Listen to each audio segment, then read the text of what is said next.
Hello guys, स्वागत है आप सभी का आपके अपने चैनल द शिक्षा पे। तो आज हम 28 दिसंबर से जुड़े हुए करंट अफेयर्स के बारे में बात करेंगे। तो देखते हैं पहला क्वेश्चन कौन सा है। तो पहला क्वेश्चन है, वीर बाल दिवस कब मनाया जाता है। तो इस क्वेश्चन का जो सही उत्तर हो जाएगा वो हो जाएगा ऑप्शन डी। ऑप्शन डी 26 दिसंबर को वीर बाल दिवस मनाया जाता है। और वीर बाल दिवस के बारे में अगर हम और कुछ जानना चाहें तो देखते हैं। तो वर्ष 2022 से हर साल 26 दिसंबर को जो है वीर बाल दिवस मनाया जाता है। वीर बाल दिवस श्री गोविंद सिंह के पुत्रों साहिबजादा बाबा जोरावर सिंह और बाबा फतेह सिंह जी के शहादत दिवस के रूप में मनाया जाता है। प्रधानमंत्री नरेंद्र मोदी 26 दिसंबर को नई दिल्ली में भारत मंडपम में वीर बाल दिवस कार्यक्रम में हिस्सा लिए थे।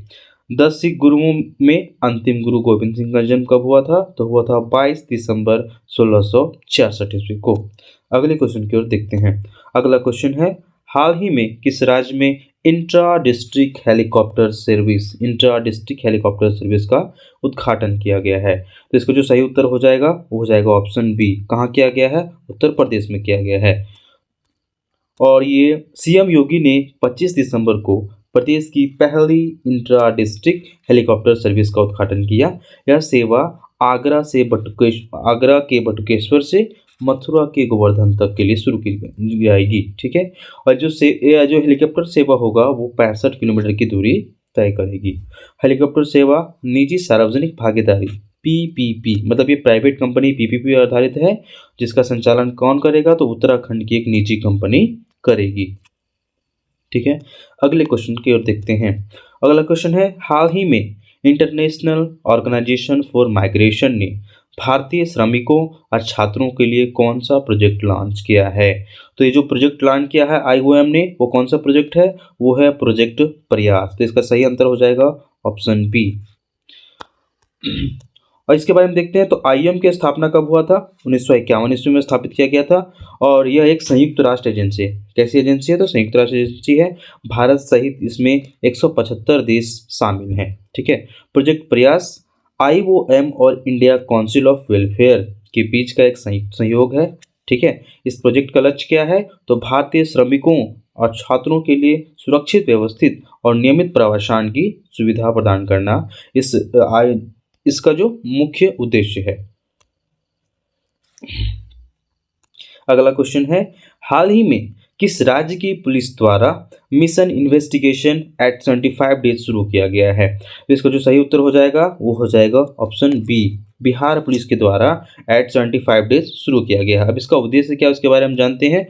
तो बिहार पुलिस द्वारा एट 75 नामक एक नई पहल की जा रही है। इस पहल के तहत जांचकर्ताओं के लिए अगले 1 जनवरी से एफआईआर दर्ज करने के 75 दिनों के भीतर मामलों की जांच पूरी करना अनिवार्य हो जाएगा। मतलब अगर बिहार पुलिस कोई भी एफआईआर दर्ज करती है तो उस दिन से लेकर 75 दिनों के भीतर उस एफआईआर पर पूरी तरीके से जांच हो जाना चाहिए, ऐसा है। और मिशन इन्वेस्टिगेशन एट 75 डेज का मुख्य उद्देश्य जांच की गुणवत्ता में सुधार करना है। इसका मुख्य उद्देश्य क्या है, इसका मुख्य उद्देश्य है जांच की गुणवत्ता में सुधार करना। अगला क्वेश्चन देखते हैं। अगला क्वेश्चन है, हाल ही में फोर्ब्स की सबसे ज़्यादा कमाई करने वाली एथलीटों की लिस्ट में शीर्ष पर कौन है। तो ये जो फोर्ब्स की एथलीट है उसके सबसे शीर्ष पे जो है वो है ईगा स्वीटेक। ऑप्शन नंबर सी इसका सही उत्तर हो जाएगा। और अगर हम इंडिया के प्लेयर पीवी सिंधु की बात करें तो ये है 16th प्लेस पर। कितने प्लेस पर है, 16th प्लेस पर हैं। अगले क्वेश्चन की बात करते हैं। अगला क्वेश्चन है, हाल ही में किसने मेरा भारत अभियान का शुभारंभ किया है। तो वो किए हैं अनुराग ठाकुर ने। अनुराग ठाकुर ने हाल ही में मेरा भारत अभियान का शुभारंभ किया है। और इस अभियान का लक्ष्य है 2047 तक डेवलप्ड इंडिया बनाना, मतलब भारत को विकसित देश बनाने की ओर।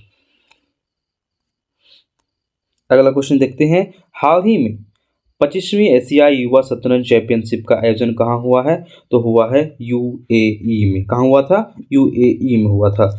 और इसमें भारत ने कुल 7 पदक जीते हैं, जिसमें से भारत ने 2 गोल्ड और 3 सिल्वर और 2 ब्रॉन्ज के साथ कितने पदक, टोटल 7 पदक जीते हैं। तो भारत की ओर से गोल्ड जीतने वाले खिलाड़ियों में कियाना परिहार, जो कि अंडर 18 है, ठीक है, अंडर 18 है कियाना परिहार, और हर्ष सुरेश हैं जो कि अंडर 16 प्लेयर हैं। इन दोनों ने गोल्ड जीता है। अगला क्वेश्चन देखते हैं। अगला क्वेश्चन है, हाल ही में जारी किए गए जलवायु परिवर्तन प्रदर्शन सूचकांक में भारत को कौन सा स्थान प्राप्त हुआ है?